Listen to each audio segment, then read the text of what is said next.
أنتم في هذا المركز المبارك العامر بالذكر والخير والحافل بالسنة والعلم مع شيخنا المبارك أبي عمرو حفظه الله تعالى ورعاه، وكوكبه من المدرسين والعلماء والدعاة. اللهم يا ولي الإسلام وأهله مسكنا بالإسلام حتى نلقاك عليه. أذكر نفسي وإخواني في هذه اللحظة المباركة، وهي استراحة مسافر على الطريق، وإلا فمنزلتكم في قلوبنا أعظم، والجلوس معكم للاستفادة من علمكم والنيل مما منحكم الله عز وجل من الخير.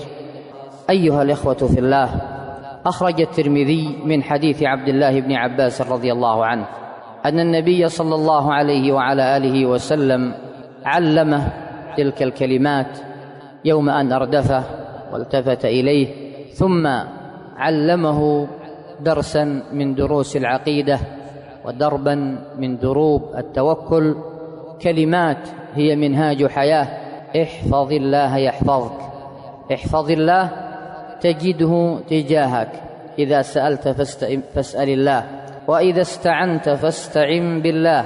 واعلم أن الأمة لو اجتمعوا على أن ينفعوك بشيء لم ينفعوك إلا بشيء قد كتبه الله لك، ولو اجتمعت الأمة على أن يضروك بشيء لم يضروك إلا بشيء قد كتبه الله عليك. رفعت الأقلام وجفت الصحف.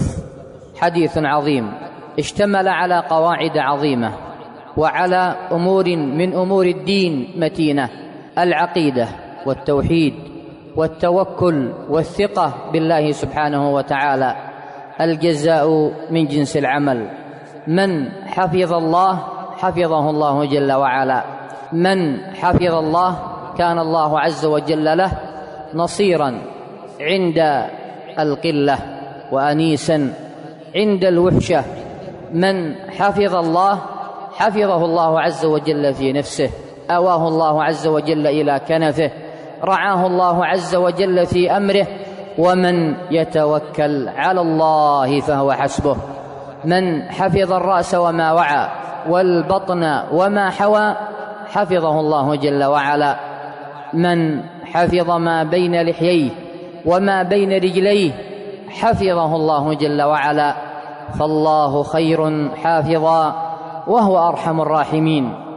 حفظ الله عز وجل على قسمين: حفظ عام لجميع الخليقة، فالكل يعيش في حفظ الله سبحانه وتعالى، له معقبات من بين يديه ومن خلفه يحفظونه من أمر الله. قال علي رضي الله عنه: يحفظونه من أمر الله، أي من القدر، مما لم يقدره الله عز وجل عليه، فإذا جاء القدر خلوا بينه وبين أمر الله تبارك وتعالى. وتأمل إلى حقارة هذا الإنسان وضعفه أمام قدر الله عز وجل. قل لي بربك أيها الإنسان، كم عساك تمثل من هذه المخلوقات التي أوجدها الله عز وجل. أنت في هذا المجلس تأخذ حيزا صغيرا، وهذا المسجد كم يمثل من هذا المكان وهذه القرية. ماذا عساها أمام هذه المحافظة الممتدة، وهذه المحافظة ماذا عساها من بلد اليمن، واليمن قطرة من تلك القارة، وتلك القارة جزء من تلك اليابسة، وما ذلك اليابس إلا نزر يسير أمام ذلك البحر العظيم. هذه أرض واحدة، ولله عز وجل مع هذه الأرض كما تعلمون أنها 7 أراضون، وخلق الله عز وجل فوقها 7 سماوات طباقا، والسماوات 7 والأرضون 7 كحلقة ملقاة في أرض فلاة أمام الكرسي، والكرسي كالمرقاة إلى العرش، والعرش العظيم والعرش الكريم استوى عليه الرحيم الرحمن تبارك وتعالى. قال الله جل وعلا عن نفسه: وما قدروا الله حق قدره والأرض جميعا قبضته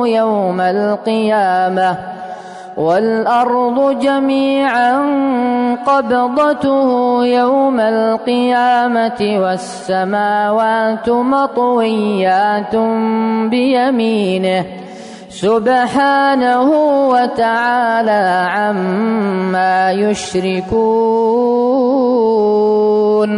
وقال جل وعلا معاتبا للخلق على لسان نبيه نوح عليه الصلاة والسلام: ما لكم لا ترجون لله وقارا وقد خلقكم أطوارا ألم تروا كيف خلق الله 7 سماوات طباقا وجعل القمر فيهن نورا وجعل الشمس سراجا والله أنبتكم من الأرض نباتا ثم يعيدكم فيها ويخرجكم إخراجا والله جعل لكم الأرض بساطا لتسلكوا منها سبلا فجاجا. ما أحوجك أيها الإنسان أن تتأمل في أن الله عز وجل أنبتك وأنشأك وخلقك وأعدك وأمدك وأحاطك بحفظه، وهذا هو الحفظ العام. لكن الحفظ الخاص هو كرامة إلهية ومنحة ربانية يهبها الله عز وجل لخواص عباده، أولئك الذين أمدهم بمعيته، أولئك الذين منحهم حفظا خاصا يعيشون في هذه الدنيا لا كعيش الناس، يمشون في هذه الأرض لا كسائر المخلوقات، أعمالهم عبادة، حركاتهم عبادة، حفظهم الله عز وجل في أسماعهم، حفظهم الله عز وجل في أبصارهم، حفظهم الله عز وجل فبارك في حياتهم. ولذلكم أيها المسلمون عباد الله، هذا الحفظ هو الكرامة والخصوصية، فمن وفقه الله عز وجل وحفظه فليحمد الله عز وجل.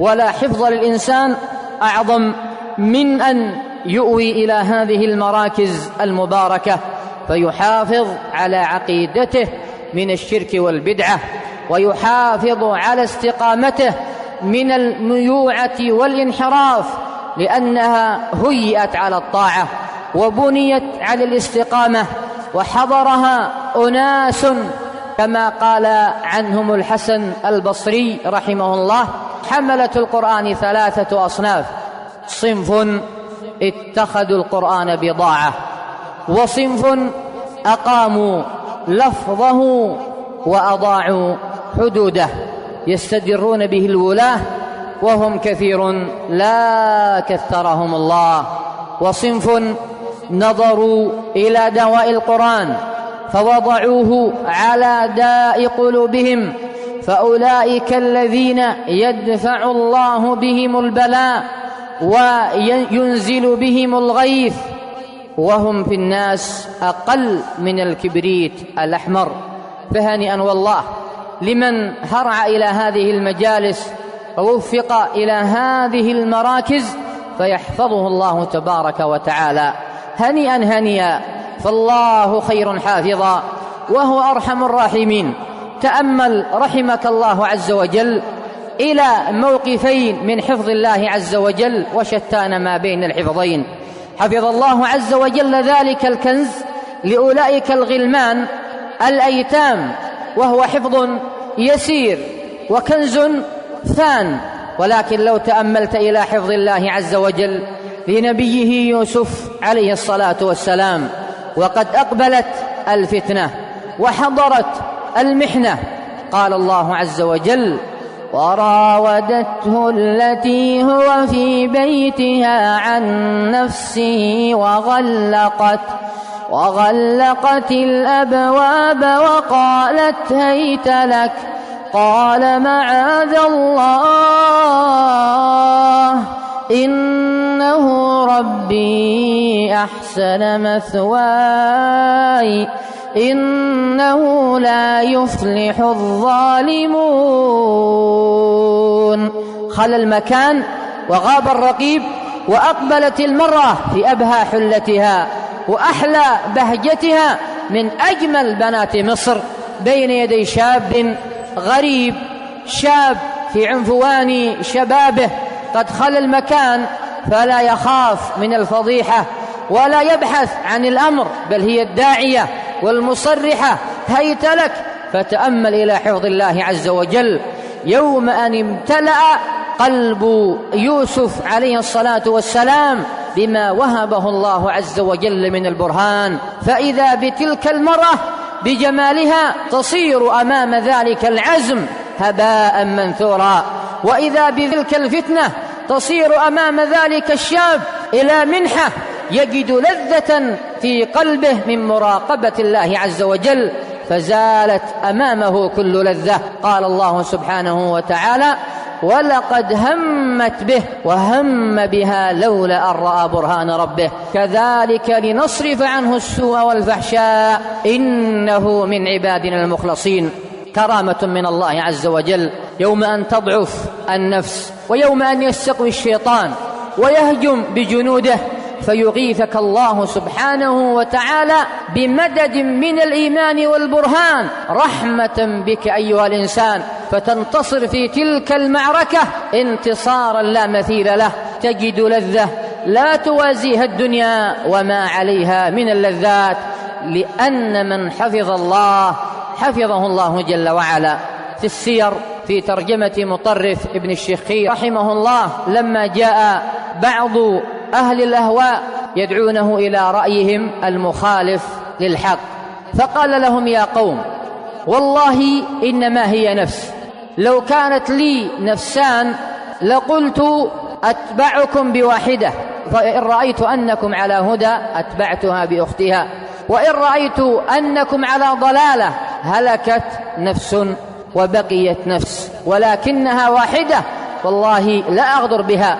فانظر كيف حفظ الله عز وجل هذا الإمام بما أودح الله عز وجل في قلبه من الحكمة، وأنار الله عز وجل على لسانه كلمات تنبئ وتدل على ثبات الإنسان على دينه ومنهجه، وألا يعرف التنقل، وألا يغتر بكثرة المستجدات العارضة.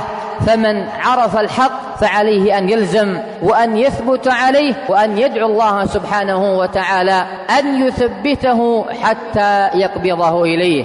من حفظ الله حفظه الله سبحانه وتعالى. المحافظة على ما وهبك الله عز وجل من هذه النعمة، فالحفاظ على هذا الخير والحفاظ على ما وهبك الله عز وجل من القرآن كرامة من الله عز وجل. واعلم أن ما فاتك من العلم الذي وهبك الله عز وجل إياه إنما هو بسبب ما أحدثته يداك من عدم شكر لله أو من وقوع في معصية الله تبارك وتعالى. ولهذا يقول الضحاك ابن مزاحم: قال: من نسي القرآن فإنما هو بذنب أحدثه، لأن الله عز وجل يقول: وما أصابكم من مصيبة فبما كسبت أيديكم ويعفو عن كثير، ولا مصيبة أعظم من نسيان القرآن. فمن وفقه الله عز وجل لهذا الخير فعليه أن يستغل الأوقات وأن يحافظ على ما وهبه الله عز وجل، فإن الجزاء من جنس العمل، ومن تقرب من الله عز وجل كلما أكرمه الله سبحانه وبحمده. إن الله مع الذين اتقوا والذين هم محسنون.